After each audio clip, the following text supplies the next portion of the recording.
Hi everyone, I'm Dom Griffin. I'm a film critic and you're watching the Armchair Auteur. This is an ongoing video series I do where we talk about new movies, old movies, screenplay analysis, television series reviews, that sort of thing. So if you like movies and you like movie adjacent popular culture and you like to see somebody pick those things apart, you are in the right place and you should consider subscribing. Today I'm hitting you with a brief review of The Harder They Fall, the new black western on Netflix that dropped this past week. A lot of folks have been hitting me up for my thoughts about this movie and I just haven't had time until today actually to sit and watch it because it's been very busy the last few days. But funny story, I actually thought I was reviewing this movie 6 months ago. When I first heard Idris Elba was doing this movie for Netflix, I was quite curious, as it was one of the first bigger productions of the pandemic, and I had been interested in writer-director Jeymes Samuel's work ever since I discovered him through his collaborations with Jay Electronica. I had never seen his short film, They Die by Dawn, but the cast for this new flick seemed completely up my alley. Then I got a few minutes into Concrete Cowboy and realized that is a different movie. That's The Harder They Fall, another black cowboy movie coming from Netflix this year. Jeymes Samuel had nothing to do with this movie, but now I'm actually doing it. Isn't that cool? And I've since learned something crazy wild about the director, Jeymes Samuel. Did you know that Jeymes Samuel is Seal's little brother? That's so cool. Anyway, Jeymes Samuel has been on my radar for a while for his music and the way he blends it with his interest in film. He worked on the soundtrack for Baz Luhrmann's Great Gatsby adaptation, which I'm reasonably sure is how he linked up with JayZ, who, alongside former Tarantino collaborator Lawrence Bender, serves as one of the film's producers. For a long time, he's been trying to make this black western that brings together a bunch of disparate real-life figures. Among them, Nat Love, Rufus Buck, Bass Reeves, Cherokee Bill, Stagecoach Mary, etc. into a fictional western epic that treats the ensemble with the same sort of mythic presentation lately reserved for the Marvel movies. It's a cool way to honor and reference largely unsung figures of black American history without having to create a meticulous, historically accurate film about them. He uses the framework of the revenge film to set up the film's plot, wherein Nat Love, played by Jonathan Majors, is on a quest to hunt and kill Rufus Buck, played by Idris Elba, for murdering his parents and scarring him when he was just a boy. But because this is a bigger movie than just one man wanting to kill another, there's also a narrative wrinkle involving Nat's gang, who only rob other outlaws, not banks, running afoul of Buck's gang, who'll rob anybody they please, just before their leader is pardoned and freed from prison. This puts the two warring sides, with Delroy Lindo's lawman Bass Reeves temporarily working with Nat's gang on a collision course over the fate of a town called Redwood. And I have to say, it's a pretty fun movie. Now, I'm sure other folks more eagle-eyed than me have been pumping out truly detailed content about the film's many little Easter eggs and the ways it enshrines the iconography of the black cowboy in a way that feels refreshing and new to most audiences. I'm sure others are probably chomping at the bit to unpack the history of black folks in westerns and the ongoing fight to center ourselves within a genre that has always been wider than the actual West was. And I'm sure somewhere in there's room for a breakdown of why this film is such a dramatic departure from Quentin Tarantino's inward-laden spaghetti westerns that have a bit of a tendency to rub a lot of folks the wrong way. Bye, Miss Laura.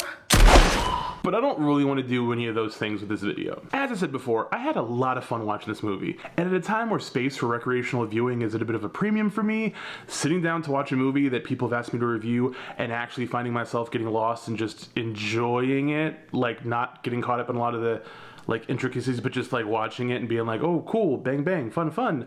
That's pretty rare these days. So I was just really amazed that I was able to watch this whole movie and just kind of vibe with it, you know? Especially considering how long I've been screaming and complaining about there being an absolute dearth of black movies that are just fun genre pieces, not exclusively hyper-focused on exploiting black pain. That were not Tyler Perry movies, but also were not like depressing, you know, like realistic, like serious movies about black pain that like won awards and stuff. Like I kind of want to just explore the other, you know, 80% of good movies with and about black people. While I find Samuel to be a pretty fun director, whose clear glee in working within the genre calls to mind Robert Rodriguez's early work in films like Desperado, and while I think his particular blend of anachronistic music choice to period piece action works surprisingly well, the real draw here is the cast he's assembled. Idris Elba possesses a quiet and wounded nobility as Rufus Buck, a big bad whose menace clearly masks a deep pain. Lindo is delightful as Bass Reeves, a far better treatment than that icon got in a movie I had to review a couple years ago called Hell on the Border, I think?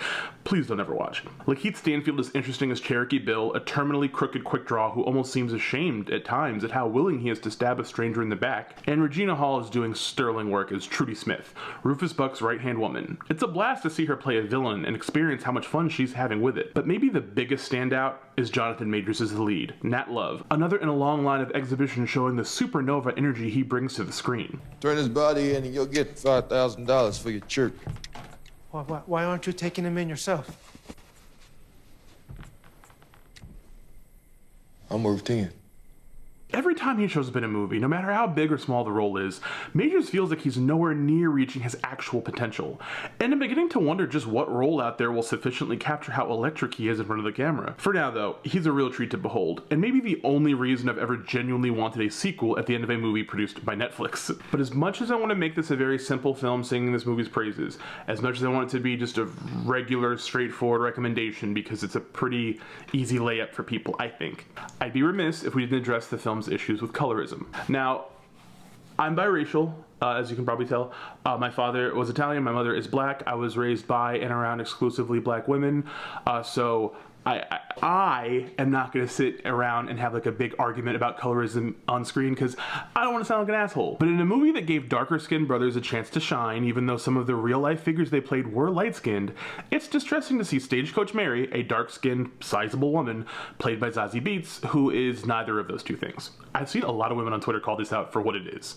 Bullshit. But I've seen a lot of men argue back that it's not meant to be historically accurate, etc. That's why many of the male figures who were light-skinned historically were portrayed as dark, because Samuel wanted people to embody the spirit of the legends and not just be the spitting image of who they were portraying. This might be the only time I can think of where a light-skinned man was replaced by a dark-skinned man on screen. I'ma make sure these light-skinned niggas never come back in style. Except that one time. But if somehow I thought that Samuel's creative direction made sense to me, and I thought that he had just chosen someone colorblind who he thought was the perfect person for the role, who he thought brought the right attitude and energy to the part, then like I could maybe rock with it. I might be on board with it, but I would still call out what I consider to be a pretty harmful practice and support the women who are criticizing it, because this is a really obvious thing that happens all across mainstream media, and it's bullshit. It's bullshit, okay? It's not complicated. Zazie, who I like in most other things, is just not very good here. Like, noticeably not great. I'd seen some of these arguments before even watching the movie, and I wasn't even thinking about it as I watched the film itself until she started talking. And every scene she had felt like she was just not on the level of most of the film's other performers. And I don't know if the success of Lovecraft Country just meant that everyone involved thought Majors could only have a love interest that's believable if she was lighter than a paper bag, or if I'm just extra sensitive to this topic at the moment because beforehand I was reviewing another new Netflix film, Rebecca Hall's Passing, about a similar topic. But it is basically the only genuine issue I really have with this movie. It doesn't make sense